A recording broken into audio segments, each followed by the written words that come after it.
comfortably, my little friend, and I will tell you the tale of Thumbelina.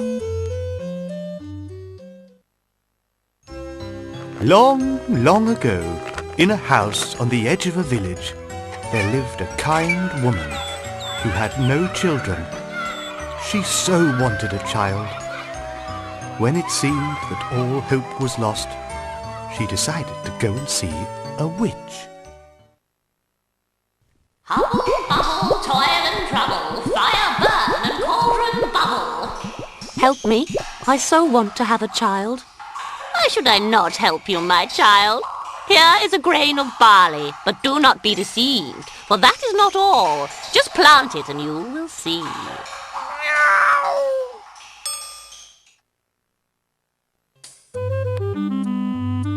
The woman did everything the witch told her to do, and sometime later a great magical flower sprung up, and, miracle of miracles, the flower opened, revealing the tiniest little girl you have ever seen, no more than 1 inch high. I always so dreamt of a girl. I shall call you Thumbelina.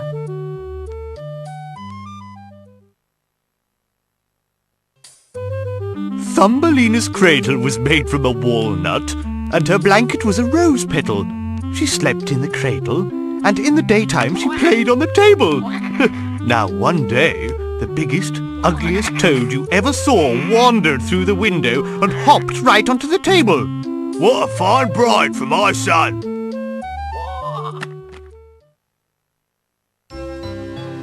The toad carried Thumbelina in the walnut down to the river and left her on a broad water lily so that she could not escape. Thumbelina was very afraid, but she was even more frightened when she saw her ugly husband-to-be. Ribbit! Ribbit! These were the only words that uncouth young toad could muster to greet his intended bride. A noble butterfly, who happened to be fluttering by, caught sight of poor Thumbelina. He caught her by the hand and saved her from those terrible, terrible toads.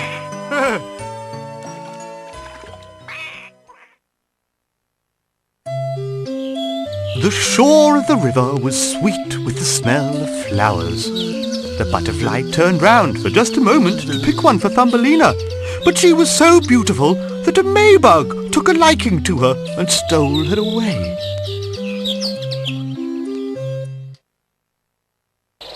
The maybug took Thumbelina to his favourite romantic spot. He recited half a poem he knew and picked her a flower and offered her his heart and soul with no more ado. Then other beetles flew up. Look at those legs, only 2. And their waist is too slim. And their whiskers. Hey! The maybug decided they were right and got rid of poor Thumbelina.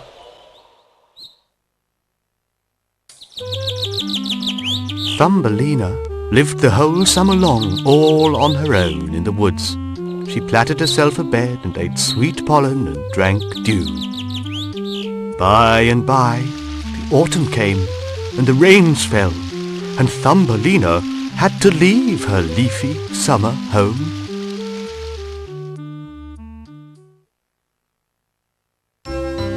Thumbelina had wandered for a very long time, when at length she came across a poor swallow freezing to death in a wheat field.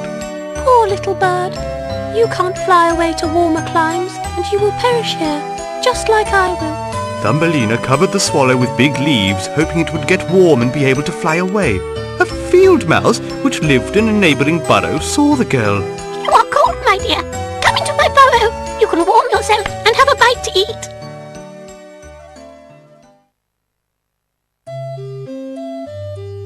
And so Thumbelina found herself in the field mouse's burrow.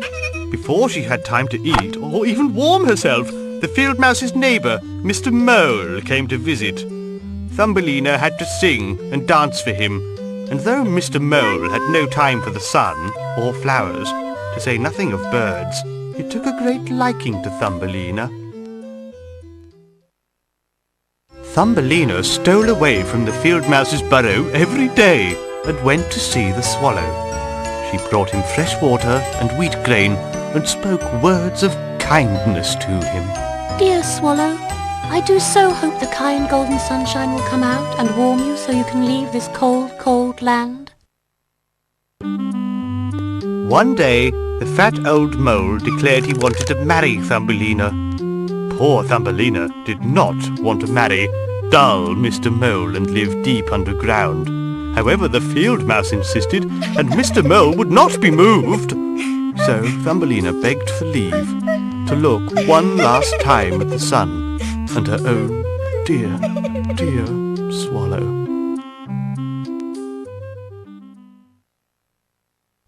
Oh, what fortune!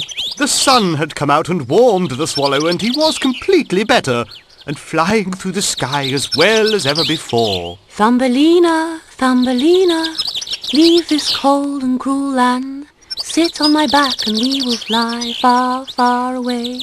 Come away with me, my sweet, come away. Thumbelina jumped up onto the swallow's back without a second thought, and they flew off together into the deep blue sky and out of the reach of dull Mr. Mole. The swallow flew like the wind over dark forests and high mountains straight to the deep blue sea, to where the sun is kind and the sky is clear and beautiful flowers are forever in bloom. The swallow landed among the most beautiful flowers. This is where I live. You will be happy here. Now it so happened that the ruler of this land was a handsome elfin prince. He was struck by Thumbelina's beauty and fell madly in love with her.